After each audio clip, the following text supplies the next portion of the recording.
by using a trigonometric operation known as triangulation. Whoa! Farsoid, because you have a triangle on the screen doesn't mean it's triangulation. With triangulation, you need angles to several known positions. All you have on the screen is a triangle. With this, you're not even solving a triangle. Let's see what information you've got. You've got your viewing angle, the angle of the star above your horizontal at A. Let's say it's 45 degrees. You have B, the position of the star. Directly below it, you have its GP at C, which is 90 degrees to the horizontal. So what have we got? We've got 45 degrees to the star, 90 degrees at point C. We don't know how far it is from A to C because that's the distance we're trying to work out. We don't know how far it is from A to B to the star. We don't know how far it is from B to C, the height of the star. So basically we have no sides of the triangle. So go ahead, solve that triangle and give us length A to C. You can't. You do not have the information.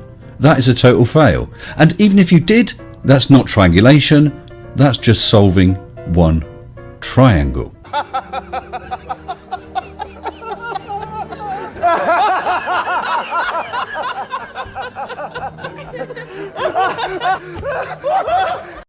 Right, where do I start with how wrong you actually are? First of all, triangulation requires you to be able to figure out something based on the angle. What do you think A is? It's the angle to the luminary. That is triangulation based. Now, Mr. Sensible, you've taken that, let's say, 45-degree angle to B. You have the time that you took it to there. So you look in the almanac and now you see, it is 5 p.m. I see this star and this with this amount of degrees. So obviously the circle of equal altitude based on the time the star is seen from this angle, let's say is 900 to 1,000 miles away from me. You have just debunked your own self telling me you cannot triangulate with one triangle.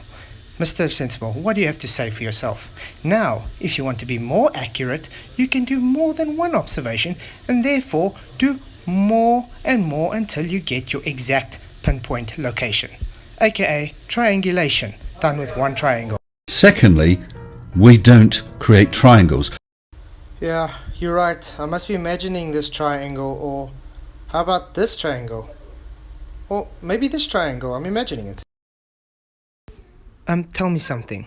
Why would a person bring up trilateration if it has nothing to do with trilateration? All you're doing is showing you are a dumb fool. Construct the sailing triangle to find the position fix. Our DR was at 29 degrees, 42.2 minutes north, 037 degrees, 02.5 minutes west. The angle that we're interested in here is 20 degrees, which is just 110 minus 90.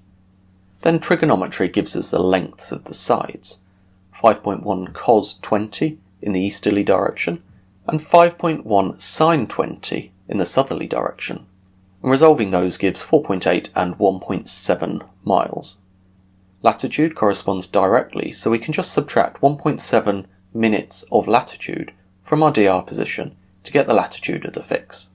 29 degrees 42.2 minus 1.7 minutes equals 29 degrees 40.5 minutes north. Longitudes are a little harder as they change with latitude. For this, we want the average latitude, so we add the latitude of the DR, 29 degrees 42.2 minutes, to the latitude of the fix, 29 degrees 40.5 minutes, then we divide by 2 to get the average or mean latitude. The mean lat in this case is 29 degrees 41.4 minutes. To turn our easterly distance into a change in longitude, we divide it by cos of the mean lat. So 4.8 miles of distance divided by cos 29 41.5 minutes equals 5.5 minutes of longitude. We are moving in an easterly direction, so we need to subtract 5.5 minutes from 37 degrees 02.5 minutes to get a final longitude of 036 degrees 57.0 minutes west. Our final fix is then 29 degrees, 40.5 minutes north, 036 degrees, 57.0 minutes west, which can be plotted straight onto the chart or put directly into the logbook.